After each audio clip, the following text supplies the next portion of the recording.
नमस्कार, JPH news Haryana में आप सभी का स्वागत है। हरियाणा में शिक्षक बनने का सपना देख रहे लाखों युवाओं के लिए बड़ी और बेहद अहम खबर। आखिरकार एचटेट परीक्षा का लंबा इंतजार खत्म हो गया है। हरियाणा विद्यालय शिक्षा बोर्ड ने हरियाणा अध्यापक पात्रता परीक्षा यानी एचटेट की तारीखों का ऐलान कर दिया है। भिवानी में स्थित बोर्ड मुख्यालय पर एक अहम प्रेस कॉन्फ्रेंस करते हुए शिक्षा बोर्ड के चेयरमैन डॉक्टर पवन कुमार ने बताया कि इस बार एचटेट परीक्षा का आयोजन 13 और 14 जून को किया जाएगा। बोर्ड चेयरमैन के मुताबिक इस बार प्रदेश भर में 2,45,000 परीक्षार्थी इस परीक्षा में बैठेंगे। इतनी बड़ी संख्या को देखते हुए पूरे हरियाणा में 820 परीक्षा केंद्र बनाए गए हैं। भीषण गर्मी और लू का प्रकोप को देखते हुए बोर्ड ने साफ कर दिया कि सभी परीक्षा केंद्रों पर पीने के ठंडे पानी और गर्मी से बचाव के पुख्ता और समुचित इंतजाम किए जाएंगे। इसके साथ ही जिन अध्यापकों की ड्यूटी फिलहाल जनगणना कार्य में लगी है उन्हें इस परीक्षा की ड्यूटी से मुक्त रखा जाएगा।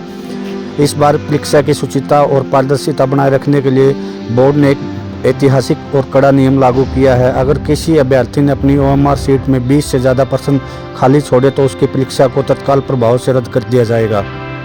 एचटेट परीक्षा को लेकर तमाम अन्य जानकारियाँ और ताज़ा अपडेटों के लिए हम आपको ले चलते हैं शिक्षा बोर्ड परिसर, जहाँ बोर्ड चेयरमैन की प्रेस कॉन्फ्रेंस चल रही है। पत्रकार वार्ता है, इसके संदर्भ में आपको बताना चाहूँगा कि हरियाणा विद्यालय शिक्षा बोर्ड माननीय हाई कोर्ट उच्च न्यायालय के निर्देशानुसार जिस प्रकार से एचटेट की परीक्षा का आयोजन हर वर्ष करवाता आ रहा है, वर्ष 2025 की एचटेट परीक्षा अभी ड्यू थी, क्योंकि इसका कारण पीछे काफ़ी अपरिहार्य कारणों की वजह से परीक्षा का संचालन होना संभावित नहीं था।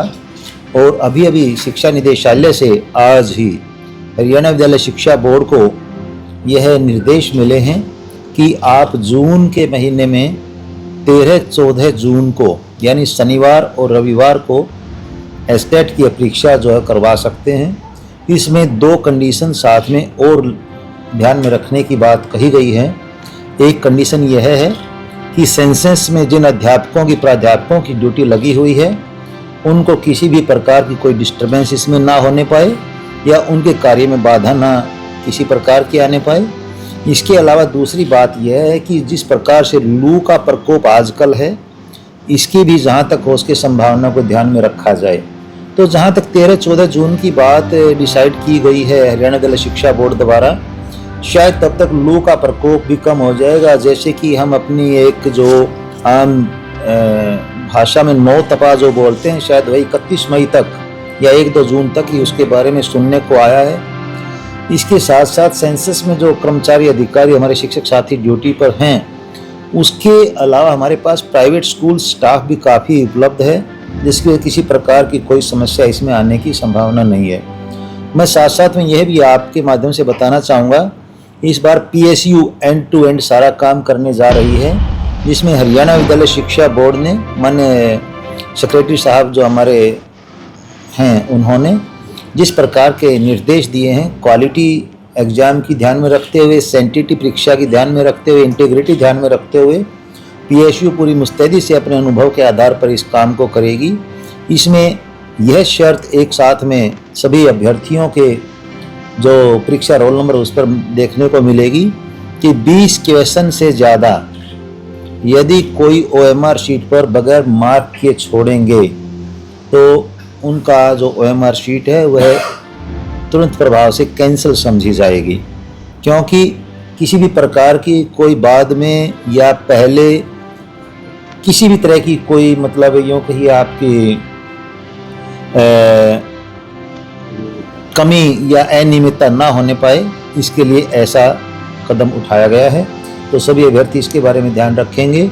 20 क्वेश्चन से ज़्यादा इसके आप OMR शीट में खाली नहीं छोड़ सकेंगे। बिल्कुल सही बात आपने कही है। वैसे यदि टेक्निकली देखा जाए तो पहले ही हमने तिथि घोषित नहीं की थी, जिसके आधार पर परीक्षार्थी अभ्यर्थी जो थे उनके अंदर भी एक संशय था कि क्या पता ऐसी कोई डेट घोषित कर दी जाए, तारीख ऐसी कोई निर्धारित कर दी जाए जिसके आसपास उनकी अपनी व्यस्तताएं जो हैं और अन्य कार्य जो हैं उसकी वजह से स्पेयर ना कर सकें। अब जैसे हमने डेट घोषित कर दी, 13 और 14 जून फाइनल हो चुकी है, तो इसके आधार पर एक बार हम PSU से इस बारे में ज़रूर कोशिश करेंगे कि किसी प्रकार से अभ्यर्थियों को एक अवसर ऐसा दिया जाए। सर कितने छात्र बैठेंगे, कितने परीक्षा केंद्र बनेंगे? मतलब एक 13 तारीख को किस चीज़ की परीक्षा होगी, 14 को किन किन की होगी, वो थोड़ा शेड्यूल बता दें। अभी यदि मैं आपको एक जो प्रेजेंट स्टेटस है, संख्या जो है अभ्यर्थियों की, वह लगभग 2,45,000 है और एक परीक्षा केंद्र पर 300 अभ्यर्थी जो हैं परीक्षार्थी परीक्षा देते हैं। तो उस हिसाब से यदि हम लगभग अंदाज़ा लगाएं तो 820-25 के आसपास, 820-825 के आसपास सेंटर्स जो हैं वो बनेंगे। इसके बावजूद मैं यह बताना चाहूँगा कि कई बार परीक्षा केंद्र कम और ज़्यादा संख्या की वजह से कुछ कम ज़्यादा हो सकते हैं। L1 परीक्षा जो होती है वह पहले दिन होगी, लेवल 1 परीक्षा जिसे आप कहेंगे। L2 परीक्षा दूसरे दिन सुबह की पारी में होगी। L3 परीक्षा अगले दिन शाम की पारी में होगी। इसके बावजूद यदि किसी प्रकार का कोई प्रतिवेदन मिलता है या कोई बदलाव इसमें किया जाता है L1, L2, L3 में, तो उसके अकॉर्डिंग अभ्यर्थियों को बाकायदा सूचित कर दिया जाएगा। सर जून के महीने में 130 ज़्यादा होती है। क्वेश्चन बिल्कुल आपका सही है, मानवता के नाते आपने बड़ा अच्छा क्वेश्चन किया है। जैसा कि मैं पहले बता चुका हूँ, सभी स्कूल्स की छुट्टियां हो चुकी हैं, तो परीक्षा केंद्र पहली बात तो यह है कि हर एक अभ्यर्थी, हर एक परीक्षार्थी जो होगा उनके होम डिस्ट्रिक्ट में होगा। दूसरा यह है कि हम आमतौर पर पब्लिक स्कूल्स, ऐसे स्कूल्स और ऐसी बिल्डिंग्स हम लेने जा रहे हैं परीक्षा के लिए, खासतौर पर जो केंद्र होंगे परीक्षा केंद्र, जहां पानी, बिजली और टॉयलेट्स वगैरह की उचित सुविधा होगी। जो दिव्यांग परीक्षार्थी हैं उनके लिए उचित सुविधा जहां पर होगी। इसके बावजूद स्पेशल इंस्ट्रक्शंस इसके बारे में दी जाएंगी। मैं आपको और एक बात